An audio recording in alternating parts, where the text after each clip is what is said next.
지금 여러분 외국인들은 이 변화를 잘 몰라요. 이 빠른 변화를. 왜 대한민국 주식이 지금 미국보다도 더 빠르게 상승하냐면 금리가 완만하게 하락한단 말이에요. 이때는 조금 더 저평가된 주식을 사는 게 유리합니다. 그래서 지금 자금의 흐름이 미국에서 신흥국으로 가고 있단 말이에요. 근데 왜 여러분은 아직도 고집하고 계신 거예요? 미국 주식을? 이미 굉장히 빠른 분들은 지난번부터 미국 주식 팔고 한국 주식 사기 시작했어요. 조선도 잘하죠. 2차전지도 잘하죠. 이렇게 포트폴리오가 잘 구성된 나라가 사실 없거든요. 그런데 이런 회사들이 이익이 증가하면 이제는 불을 붙겠죠. 그 첫 번째 출발점은 지금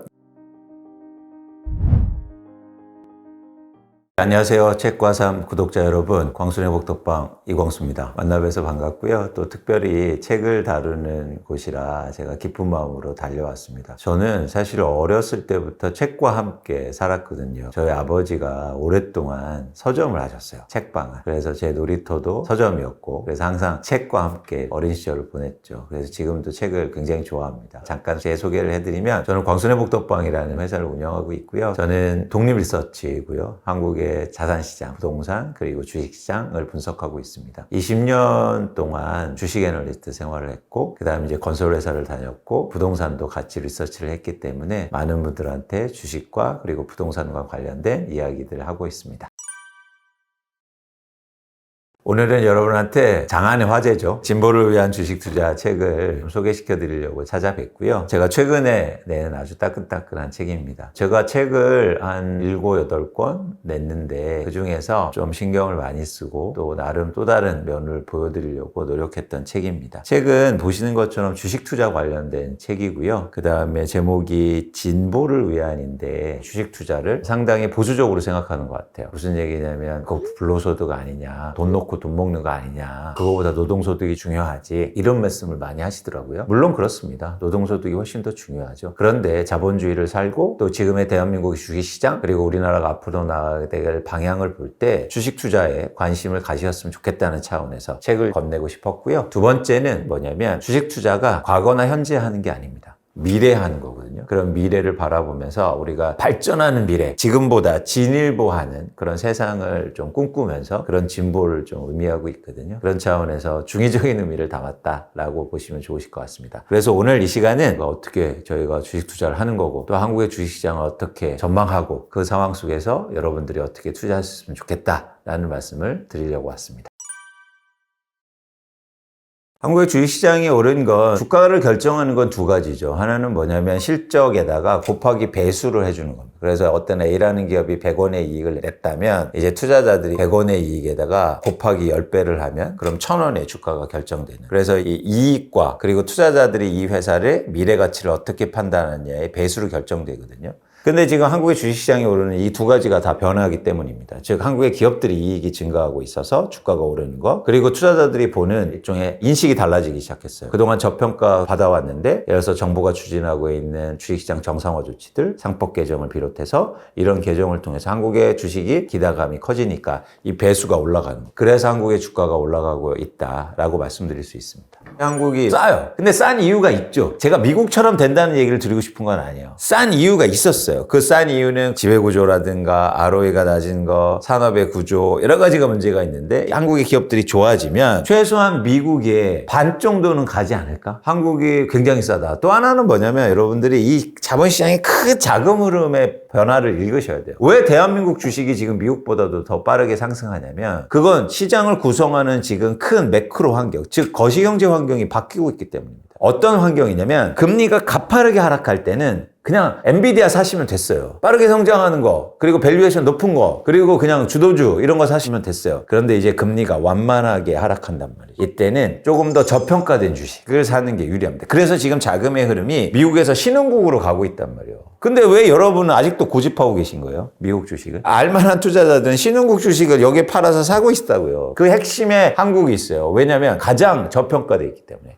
그리고 가장 변화가 빠르기 때문에. 그래서 여러분들이 이 흐름을 잘 읽으실 필요가 있다. 그래서 투자는 유연해야 됩니다. 유연하게. 그리고 주식 투자는 그러기에 훨씬 더 좋아요. 왜? 언제나 사고 팔 수 있거든요. 예를 들어서 올해 수익 내서 다시 미국을 사든지 좋으면 그렇게 하시면 되잖아요. 판다고 해서 큰일 납니까? 한국 주식 산다고 큰일 납니까? 근데 눈에 보이는 변화를 왜 외면하시는지 그런 말씀을 좀 드렸고, 미국 주식보다 지금은 한국 주식 사실 때다라는 말씀을 드립니다. 한국의 인더스트리, 즉 주식시장을 구성하는 건 굉장히 독특한 측면이 있는데 이런 나라가 없어요. 대한민국처럼. 어떤 나라냐면 잘 보세요. 반도체도 잘하죠. 조선도 잘하죠. 2차 전지도 잘하죠. 제가 이걸 주식 다 사라는 얘기를 드리는 게 아니고 한번 생각해 보자는 거죠. 화장품도 잘 만들죠. 자동차도 전 세계에서 4, 5위 하죠. 조선도 잘해요. 이런 나라 보셨어요? 없습니다. 예를 들어서 미국은 AI 잘하는 거잖아요. 조선 안 되니까 자꾸 우리나라 보고 오라는 거잖아요. 이렇게 포트폴리오가 잘 구성된 나라가 사실 없거든요. 이게 한국의 프리미엄의 저는 원천적인 바탕이라고 보고 있어요. 그런데 이런 회사들이 이익이 증가하면 이제는 불을 붙겠죠. 그 첫 번째 출발점은 지금 이미 일어나고 있지만 반도체입니다. 반도체 회사들의 이익이 급증하고 있고 그리고 올해도 크게 증가할 것으로 예상하고 있는데 그렇게 되면 이제 한국의 투자자들 그리고 투자자들이 한국 주식, 한국의 인더스트리를 보는 관점이 달라지겠죠. 그러면서 이런 독특한 특징을 갖고 있다. 이렇게 포트폴리오가 잘 구성된 어떤 나라도 없다. 예를 들면 대만이 우리나라보다 주식시장의 밸류에이션, 즉 PBR이라고 하는데 자산 대비해서 비율이 2배 정도 높거든요. 근데 대만이 잘하는 건 반도체밖에 없어요. 대만이 배를 만듭니까? 대만이 방산을 해요. 대만이 뭐 2차 전지를 해요. 근데 왜 이렇게 높아요? 배수가? 반도체만 했는데. 근데 우리나라는 그런 다각화된 그리고 이런 어떤 포트폴리오 볼 때 이게 잘 부각만 되면 그리고 인정만 받으면 충분히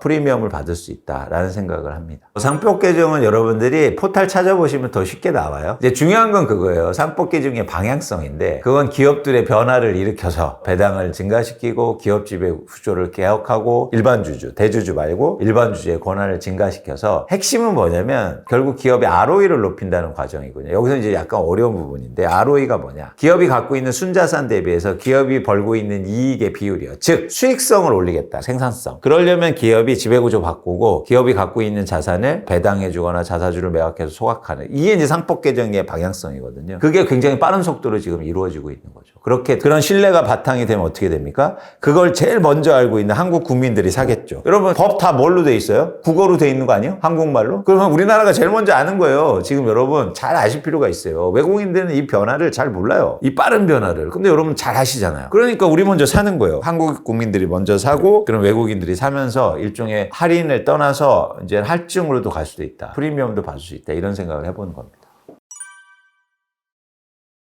코리아 디스카운트는 여러 가지 이유가 있겠지만 가장 큰 이유는 한국 사람들이 한국 주식을 안 사서요. 이게 되게 아이러니한 부분인데 디스카운트를 하는 자체가 예를 들어서 외국 주식하고 비교를 할 때 디스카운트라는 말이 나오지 않습니까? 그러니까 절대 평가할 때는 디스카운트를 구별해낼 수는 없어요. 그런데 예를 들어서 미국과 비교하니까 대만과 비교하니까 일본과 비교하니까 한국 주식이 할인돼 있다라고 평가할 수 있는 거죠. 그럼 그 다른 나라하고의 차이점, 여러 가지 차이점에서 저는 가장 큰 게 한국 국민들이 한국 주식을 안 샀어요. 제가 20년 동안 오랫동안 애널리스트 하는데 쉽게 말해서 제가 한국의 주식을 갖고요. 외국의 투자자한테 팔러 다녔거든요. 월스트리트 가서 뉴욕 가서 한국 주식 이거 좋은 회사입니다. 한번 봐주세요. 투자해 주세요. 그렇게 해요. 그러면 끝날 때쯤 제가 항상 물어보는 게 있었어요. 뭐냐면 제가 궁금한 게 있다. 외국 투자자로서 한국의 디스카운트 즉 한국의 할인 요소는 뭐라고 생각하냐. 주식에. 그러면 공유하는 말이 있었어요. 뭐냐면 한국 사람이 한국 주식을 안 산다. 그런데 왜 나보고 사라고 하냐. 되게 아이러니하지 않습니까? 그렇죠. 여러분 제가 이 책을요 썼어요. 그런데 이 책이 저도 안 읽어. 저도 안 사. 그러면서 팔아요. 이건 여러분 이해가 되세요? 한국 주식이 그런 상태였다고요. 국민연금도 안 사. 줄여. 한국 국민도 몰려가서 미국 주식 사. 이런데 누가 한국 주식을 사요? 주인도 안 사는데. 그런데 이 부분이 바뀌고 있어요. 이제 연금도 한국 주식 비중을 늘립니다. 그리고 이미 굉장히 빠른 분들은 지난번부터 미국 주식 팔고 한국 주식 사기 시작했어요. 여러분 그 고집을 부리시면 안 돼요. 한국 주식이 지난해 80% 올랐는데 미국 주식 30%밖에 안 올랐어요. 평균적으로. 올해는 벌써 1월 달에 전 세계에서 가장 많이 오릅니다. 여러분 왜 이런 걸 외면하시는 거예요? 한국 주식이 그래서 한국 사람들이 사기 때문에 지금 오르는 거거든요. 미국이 외국 투자자들이 의미 있게 지금 사는 구간은 아니에요. 그런데 한국 사람들이 한국 주식을 사고 한국 기관들이 한국 주식을 사고 펀드에 가입하고 ETF 사고 연금이 주식 비중을 늘리고 이러니까 한국 주식이 지금 오르고 있거든요. 이게 만약 쌓여가면 이제 본격적으로 외국인 투자자들이 시장에 들어오겠죠. 그러면 진짜 한국의 할인을 넘어서 대한민국 프리미엄도 받을 수 있다. 저는 그렇게 전망합니다.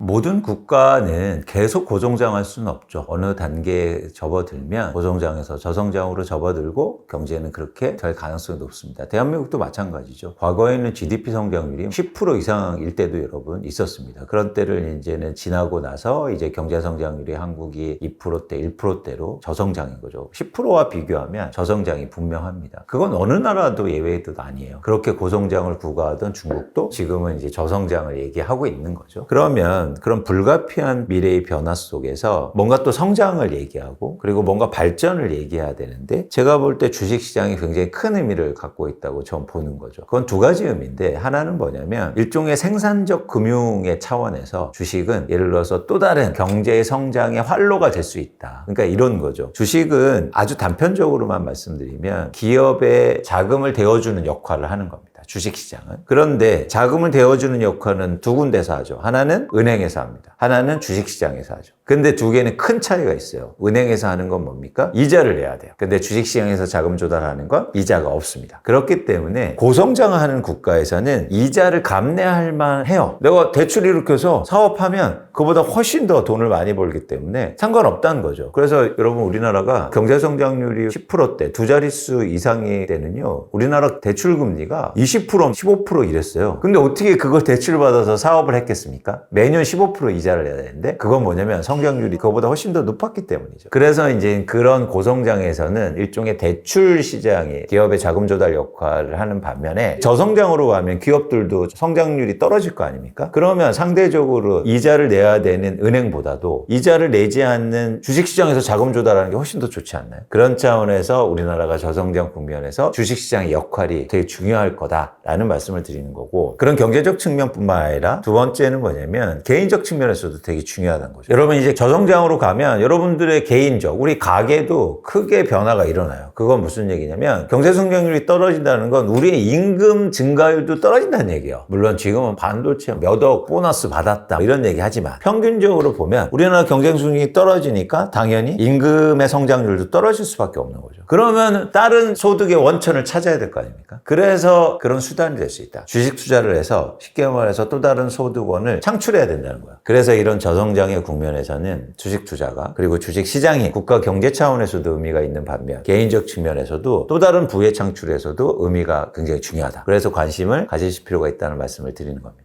미국도 계속 고성장을 구가하다가 특히 미국도 2차 세계대전 이후로 미국의 경제 성장률이 굉장히 높았거든요. 왜냐하면 유럽은 지면서 미국은 뜨니까. 그러다가 1970년대 후반으로 접어들면서 성장률이 떨어지기 시작해요. 그런데 그 돌파구를 어디에서 마련했냐면 주식시장에서 마련합니다. 대표적으로 이제 국민들이 주식 투자를 하기 시작하고 그리고 주식시장이 다시 좋아지니까 가계의 부가 증가하고 가계의 부가 증가하니까 소비가 증가하게 되죠. 소비가 증가하니까 어떻게 됩니까? 기업들이 다시 좋아지는 거예요. 그러니까 다시 주가가 오르고 그러니까 주식 투자를 많이 한 가계가 중산층으로 도약하고 그런 중산층이 또 소비를 하면서 전 세계에서 가계가 돈을 가장 많이 쓰는 나라가 미국이거든요. 근데 왜 이렇게 돈을 많이 쓰겠어요? 지금 경제 성장률이 그렇게 높지도 않고 임금의 성장률이 그렇게 크지도 않는데 그건 자산에서 오는 소득인데 대부분이 사실은 이런 주식 투자에서 나옵니다. 그 발판을 사실은 1970년대 후반, 1980년대에 마련한 거죠. 그런 마련을 대한민국에서도 할 필요가 있다. 굉장히 좋은 모델인 거죠, 미국이. 그래서 그때 미국이 어떤 걸 하냐면 주식 대중화 운동을 해요. 모두 다 주식 투자를 해야 된다. 그러니까 사람들이 웃은 거죠. 야, 이렇게 경제가 안 좋은데 무슨 주식 투자를 해. 쫄딱 망하려고. 그런데 그게 발판이 돼서 미국의 경제 성장을 또 이끌었다는 거죠. 제가 아까 말씀드린 것처럼 저성장으로 갈 때 그게 성장의 어떤 모멘텀이 되줬고 성장의 씨앗이 됐고 또 하나 가계자산의 임금소득은 줄어드는 반면 가계의 자본소득이 증가하면서 소비의 원천이 된 거죠. 그리고 또 하나 뭐냐면 미국에서 이 자본시장이 커지면서 되게 중요한 역할을 한 게 있어요. 그건 뭐냐면 혁신기업들을 만들어냈다는 거예요. 여러분 미국의 엔비디아나 구글이나 애플이나 다 무슨 창고에서 시작하지 않습니까? 그런데 어떻게 수많은 자금들을 조달해서 기업을 만들었어요? 은행에서 꿔준 게 아니에요. 주식시장에서. 그리고 상장하기 전에 그런 펀드, 그런 벤처 펀드들이 시장에 들어왔기 때문에 그런 수많은 혁신기업들이 또 태어나게 된 그런 원천이었거든요. 그런 차원에서는 주식시장이 미국에서 굉장히 큰 의미를 가졌고 지금도 그런 의미를 가지고 있다는 겁니다. 굉장히 간단한데 부동산은 살려면 돈이 엄청나게 필요하지 않습니까? 그리고 또 대출을 받아야 되는데 신용을 기반으로 해서 대출을 해주잖아요. 그러니까 진입장벽이 굉장히 높단 말이에요. 그리고 아시는 것처럼 각종 투기라든가 짬짬이로 사기치고, 왜냐면 참여자들이 많지 않고 거래가 빈번하지 않기 때문에 이런 불공정 행위들이 굉장히 많아요. 근데 주식시장은 굉장히 다수의 참여자들이 참여하고 또 여러분 10,000원으로도 투자할 수 있는 거 아닙니까? 그러니까 사실 진입장벽이 상대적으로 낮은 거죠. 그리고 또 하나 가장 큰 차이는 뭐냐면 부동산은 제로섬 게임이에요. 쉽게 말해서 내가 부동산을 비싼 가격에 팔면 누군가 대출을 엄청나게 일으켜서 비싼 가격에 사야 돼요. 그러니까 나의 이익이 누군가의 어쩌면 돈으로 이루어진 거죠. 그렇기 때문에 이익과 어쩌면 손해가 이렇게 플러스 마이너스에서 0으로 계산될 수 있습니다. 근데 주식시장은 여러분 삼성전자 주가가 오르면 나쁜 사람 있나요? 있죠. 안 산 사람. 근데 그건 안 샀기 때문이지 마이너스는 아니에요. 근데 예를 들어서 부동산은 내가 엄청나게 대출받아 샀는데 누군가는 돈 벌어갔지만 그런 상황 속에서 손해가 발생돼요. 이자도 내고 이러면서. 그런데 주식은 그렇지 않다. 그래서 여러분들이 저는 파지티브 썸이라고 하는데 주식시장은 부동산하고 다르고, 또 하나 이제 아까도 말씀드렸듯이 부동산은 쉽게 말해서 사회적인 부가가치를 창출해내지 못해요. 한계가 있어요. 부동산 가격이 오르면 사회적으로 좋은 게 뭐가 있습니까? 여러분 생각해 보세요. 별로 없어요. 근데 주가가 오르면 기업들이 거기에 자금 조달을 하고 가계의 부가도 증가하고 예를 들어서 소비도 증가할 수 있는 개연성이 굉장히 커진단 말이죠. 그래서 부동산보다도 주식시장이 훨씬 더 진보적일 뿐만 아니라 사회적으로 도움이 되는 투자다라는 말씀을 드립니다. 우리가 주식 투자를 잘 꺼려하고 힘들어하는 이유가 개인적인 경험 때문이에요. 나 주식 투자했는데 손실 났다. 나 그래서 엄청 마이너스 나서 큰일 날 뻔했어. 내 적금 다 털어서 넣었는데 좋다고 할 때 들어갔다가 다 퐁당 망했어. 여러분 그거는요, 엄밀히 제가 냉정하게 말해서 그건 주식시장의 문제가 아니고 여러분이 주식 투자를 잘못했기 때문이에요. 근데 이유를 다른 데서 찾고 있다는 거죠. 내가 잘못했는데 주식시장 탓을 해요. 주식시장은 사기꾼들만 있는 곳, 주식은 맨날 손실만 나는 곳. 그렇지 않습니다. 그래서 여러분들이 스스로 그 잘못의 원인을 찾고 내가 바꿀 수 있는 방법을 찾으면 주식시장이 나쁜 것이 아니라는 거예요. 물론 그동안 한국의 주식이 다른 나라에 비해서 많이 못 올랐던 건 냉정한 현실이죠. 그건 뭔가 구조적인 원인이 있다는 겁니다. 그렇지만 주식시장 자체가 사기꾼이고 그거는 투기고 도박이고 이런 건 아니라는 거를 꼭 아실 필요가 있어요. 여러분들이 손실 나왔던 건 여러분들이 주식 투자 방법에 대해서 잘 몰랐기 때문이고 여러분들이 잘못했기 때문입니다. 그걸 아셔야 발전이 있는 거죠. 그래서 문제의 원인을 한 번 더 고민해 보실 필요가 있다라는 말씀을 드립니다.